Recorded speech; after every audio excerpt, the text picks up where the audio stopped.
Yali, welcome to the show. Thank you. How you doing? I'm good, man. How are you? Good. Appreciate you taking the time to speak with me. Obviously, we've known each other for a few years. Yeah. Maybe we can just start with why did you create Waveware and like what the story is from a high level. Yeah. So I started Wave now close to 3 years ago is when I actually started. In September, it'll be 3 years. I had always wanted to start a business and for the longest time just didn't know what it would be.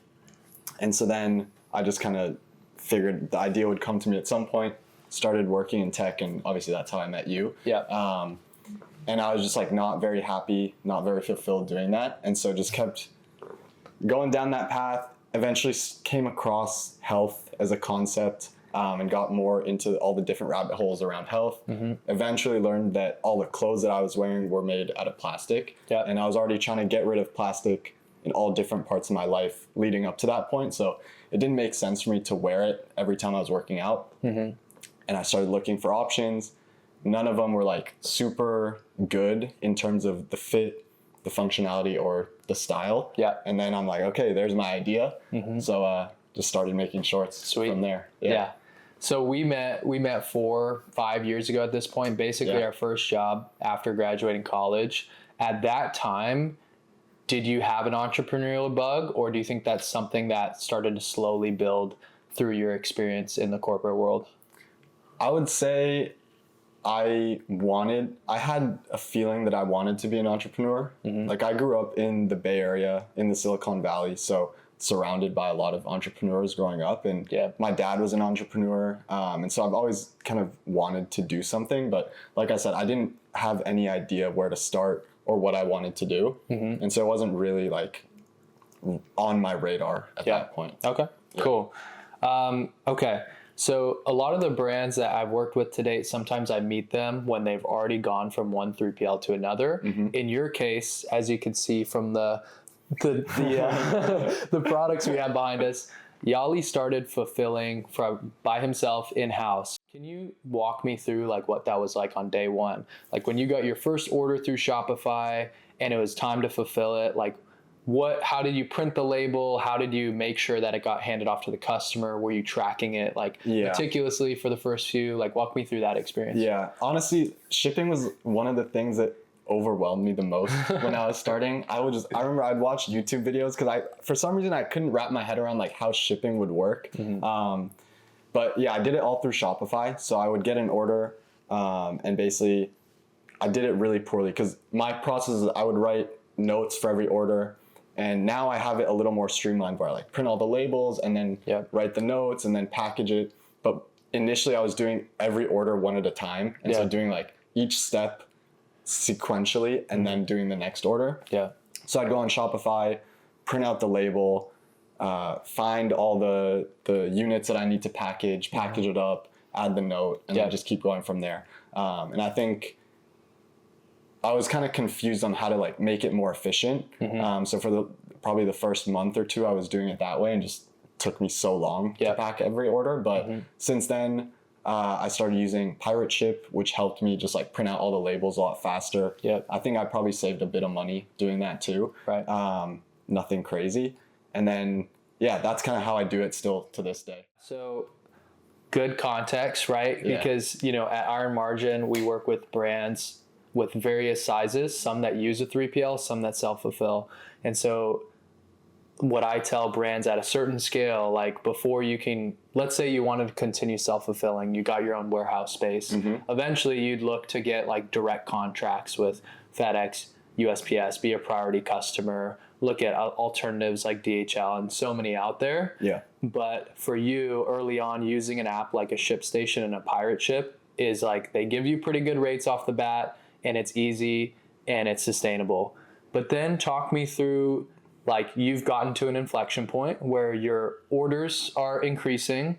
You have gone all in full time with Waveware. When did you start to think about, your own time and like how you wanted to build your supply chain and how much of it you wanted to touch? It honestly kind of happened pretty fast. For the longest time, I was anti going 3PL and I wanted to do all self-fulfill everything and like move to a warehouse, fulfill things myself or hire a team to fulfill for me. And as I started growing, I spent more time just like fulfilling orders. I'm like, this is taking a lot of time, and it's disrupting a lot of other workflows that I could be doing, like all the marketing. It kind of forces me to be tied down to where my inventory is. So traveling is a lot harder. And I started thinking about, you know, this is just where I'm at today. If it keeps growing at this pace or even faster, like my whole day is going to be fulfillment. And that will do more harm than good. I think like it's great to be able to be close to the inventory and, you know, like do the quality inspections and write notes and like put love and care into every order. But I think there's a point where you need to hand it off to someone else, whether it's someone I hire or go to a 3PL. And so once that shifted in my head, I started thinking about what makes more sense for me, you know, I guess financially, operationally, and it just seems like a 3PL is kind of like a clear choice for me where I'm at. I don't have to think about finding a warehouse, expanding the warehouse over time, hiring people, training them.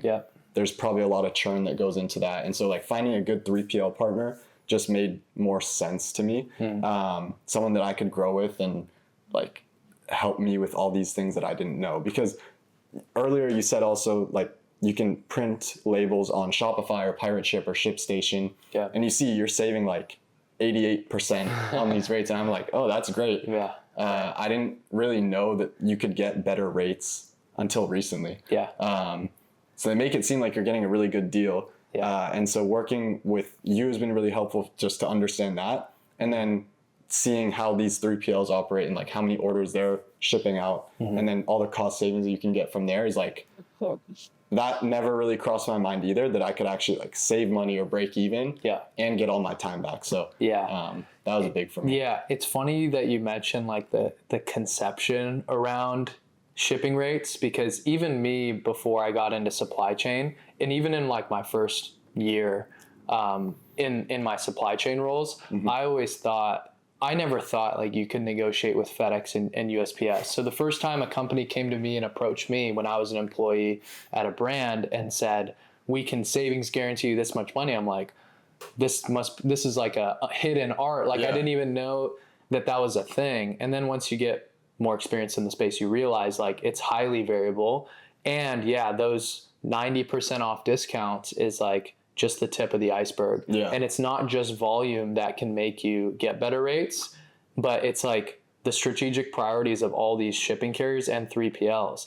Like depending on where your location is, what your weights and dimensions are, what your volume is, like there's so many factors that can get you like a great deal that's better than the market. And one other funny thing I wanted to say is when you said that, like that point about like, if you're not here and like you have to like, you can't like fulfill orders that day. When we went on a trip to visit a 3PL in San Diego, we drove down on a Friday, and I remember asking Yali in the car, I was like, you know, like, what are you going to do about your orders? You just like straight up not shipping them today. You know, there's nothing you can do. There's ship them the next day. Okay. Next I want to talk about, once we started working together, what the like 3PL, like what the goal was. I think you and I talked about this a lot, and like my understanding of that goal is that you want your time back, and if we can break even on cost, meaning you save a couple dollars on the shipping to offset the pick and pack and the storage, then that's a win. Do you agree with that? Is there anything you want to add color there on your mindset for what you wanted? I agree with that. I think there are two sides. Like one is more like operational and financial, which is kind of what you were saying. Like for sure, I didn't want to start paying more for shipping. That's after I realized that there's so much savings to be had with the shipping rates. So once I knew that, I'm like, I don't want to be paying more. I also think from the other side is I've kind of like prided myself on self-fulfilling orders, and I think it is a differentiating factor for my brand is being able to like put care into every order. I've gotten feedback from customers about it, and so I didn't want to lose that either. So finding not just like any random 3PL, but someone that would understand apparel, understand how to handle returns properly, like someone ideally I could visit and like stay close to the inventory, was something else that I was thinking about. For sure. Let's like get into like the search and what we did. I'll give a little bit of context to start, which is that once Yali and I started working together, like we went in a Slack channel. I already had all his data that I needed to put together like a good solid report and tell a story about Yali's brand that would get the 3PLs excited, right? Share the growth rate, share actually what the brand's about. We had some 3PLs who were looking at Yali's website and they're evaluating like all 3PLs want a brand that can grow. So it's not just about it's also about making yourself look attractive to a 3PL. And then when we began the search, I'm basically at the beginning updating Yali every 1 to 2 days on how the initial conversations are going. And then as things ramped up and we're like, getting rid of some options, there's like, a short list of like 3 high quality 3PLs left. That's when I'm getting more and more involved with Yali. We're having calls and we're like talking about, what do you think of this? Like we had some options that were cheaper than actually the option we ended up choosing. I'd love to talk about why we ended up choosing the partner we did. Yeah. We went on a visit to see them. What were some of the things that made it like a better choice versus saving, an extra 50 cents or $1 or whatever it was? Yeah, so we talked mainly to 2 3PLs. The cheaper one, first of all, was over on the East Coast, like in New York area. The one we visited, it was in like San Diego, Encinitas area. We're in Venice, so it's a lot closer. Yep. The one that we visited, I mean, first of all, meeting them in person was really good. I think you get a sense of like who these people are, like how genuine they are, like how much they care. You see their operations, all the employees. So that I think was really helpful for me. Yeah. And felt reassured that, I'm in good hands there. And then the other thing that stood out to me was that this 3PL that we went with was apparel only, which is very rare, as Keon's told me too. For sure. And like, I don't think necessarily the other 3PL would do a poor job or anything, but having someone that really understands apparel, the processes around apparel, like the returns, all the common issues, like it just makes everything super seamless and easy for me. Yeah. And like I said before, that was one of the things that I really cared about going into it, is like finding someone that could take good care of my product. And then, the fact that they're so close by is also important. And it was probably like another reason why I decided I wanted to go with it. Yeah, it makes sense. And like that point about apparel specific 3PLs in Yali's case, the thing that happens, like I've done dozens of 3PL searches at this point. Anytime you reach out to a 3PL, a lot of times it's very rare for them to say to you, oh, we're not a good fit for you. Yeah. They're always going to try and like mold their 3PL into being the right fit for you. Versus the ones we chose, like they are, we asked them like, how many apparel brands do you work with? What's the total volume running through your facility? They didn't have any brands that were not apparel. They were all apparel, right? And so like I strongly believe in at the beginning of the conversation, asking some of these pointed questions that might be uncomfortable, because the reality is there could have been hundreds or even thousands of 3PLs that had we reached out to, they would say they're a good fit for Waveware and mold their pitch to fit it. And so it's really important to differentiate between what is the marketing message that the 3PL is sending and what's their actual current supply chain reality and where's their focus. So and I will say also it's very helpful to have you, because if I were doing this search by myself, like A, I wouldn't know about all the savings side, and B, when I'm starting to look for potential 3PL partners, like I wouldn't know what to ask. I wouldn't know how to really vet their answers. I wouldn't know how to negotiate rates, like what to look for. So honestly, like I didn't really have to do anything in this whole process other than go to some meetings and like just do like a gut check and see what I think.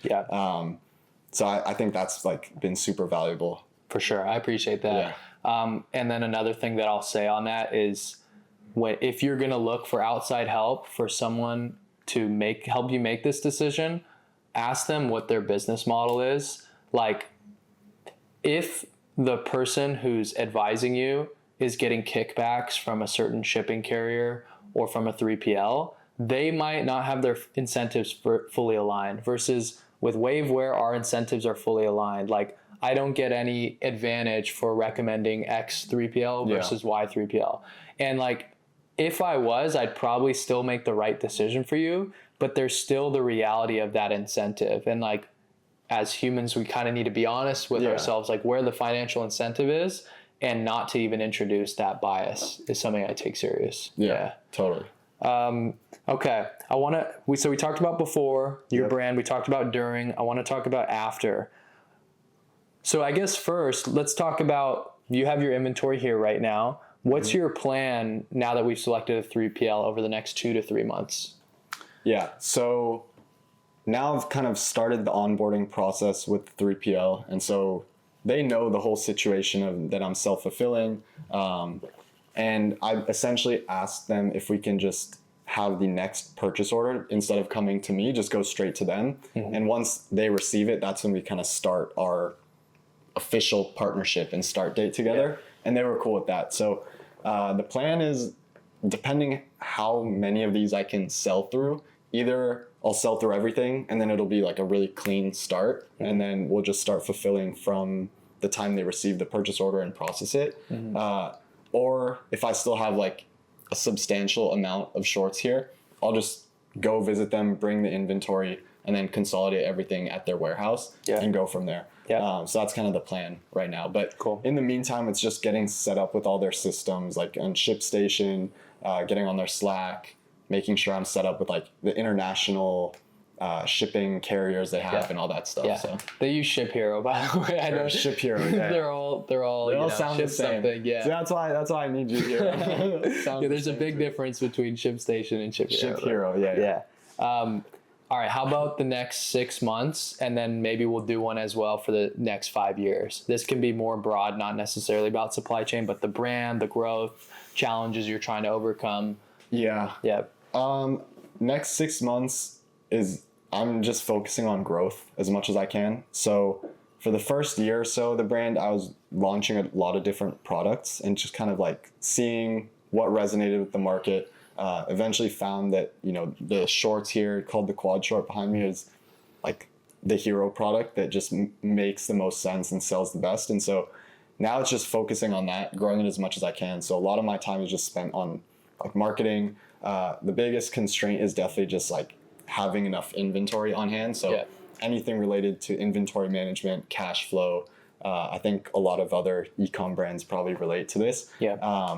So figuring out how I want to go about that, whether it's looking at financing options or just trying to grow a little slower and steadier, figuring that stuff out.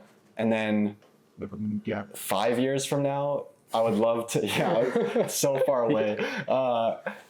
I was just thinking about like what's happening tomorrow, but 5 years from now, I would say like I have a big vision for where Wave can go. I want it to be, kind of like a household name. I don't know if that's gonna be 5 years or 10 years or more. But the idea is just to kind of like be one of these big brands when it comes to activewear and kind of be the first name that comes to mind when you think of natural fiber activewear.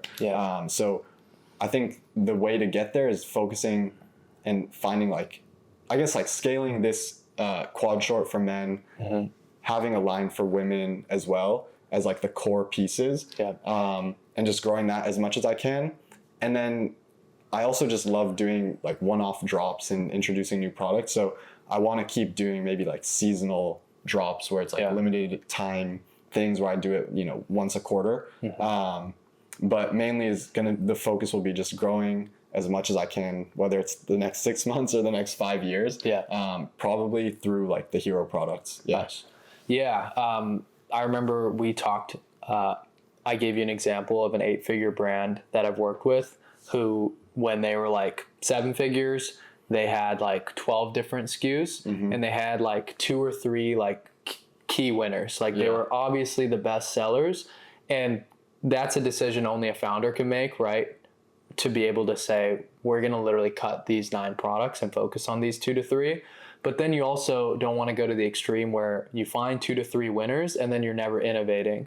So like what I interpret from your story is like you've tested dozens of products, you found 2 to 3 winners in there. You're going to keep those as staples and invest more energy into those 2 or 3 products. But that doesn't mean you're going to let your like innovation muscle atrophy and you're going to continue to test. And then maybe once a year or whatever, you might find another winner. Exactly. Right? Yeah, because there can be more than one hero product. And just, I think early on at the stage I'm at, just finding one that I can scale enough to then be able to more comfortably expand into other areas and like experiment more makes more sense. But for now, it's just like, I have something that works, so let's just like keep growing as much as I can. And yeah, to your point, I don't want to like lose that innovation and that kind of newness also, because it's great to expand and find new customers, but also I want to like add new things for existing customers and, you know, keep things interesting. It's one of my favorite parts of just like